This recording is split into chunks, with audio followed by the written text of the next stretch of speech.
Hello guys, happy tracking channel everyone.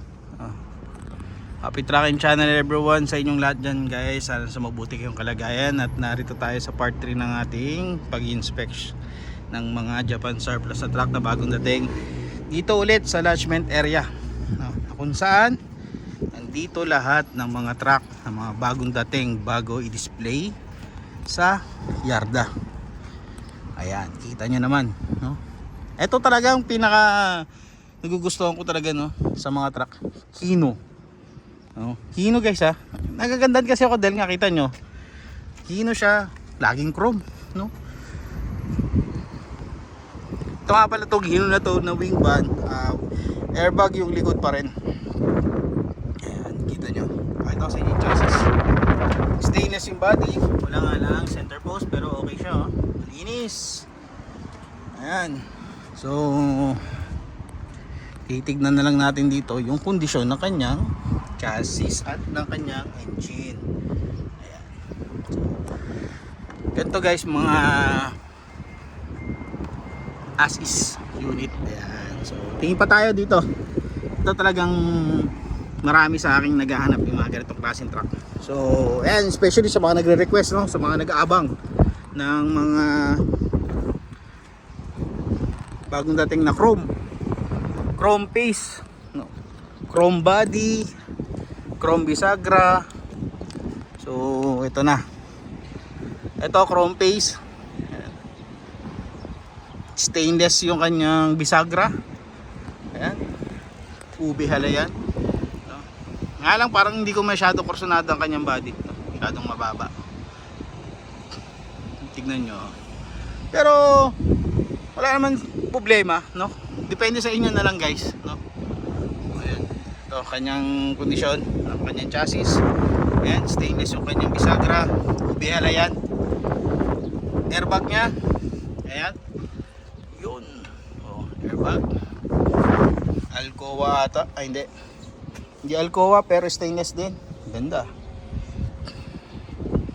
Ayan guys, kung gusto nyo makauna, kasi minsan kasi sa display area nasusold na.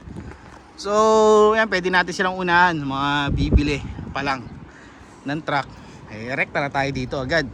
Ganoon din naman eh, no? So pwede naman natin gawin yun as long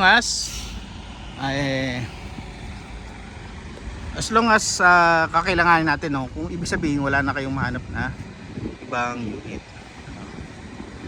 Ayan, meron din dito, meron pa dito. Ayan, 12 wheeler nga yung kita niyo yung body guys. Medyo parang bitak-bitak na, pero body lang yan, repairable lahat ng mga truck naman dito. Lima Tracking Daichi owner, Daichi management. Ayan, meron pa dito. So switch tayo dito sa kabilang guys, no? Yogbo unit, ang ganda. Ito, taas ng kanyang close band. Oh, ito, pogi, oh.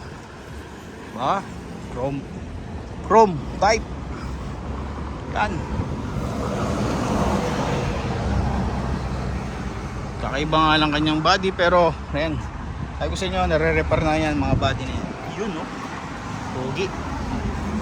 So ayan guys, tapat siya ng Subic Gateway Park.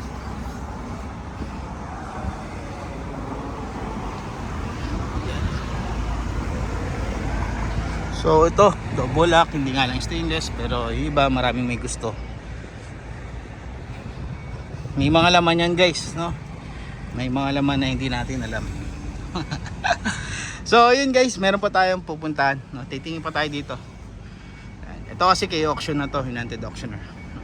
Okay, so ayun lang guys, maraming salamat. Happy Tracking channel everyone. Thank you.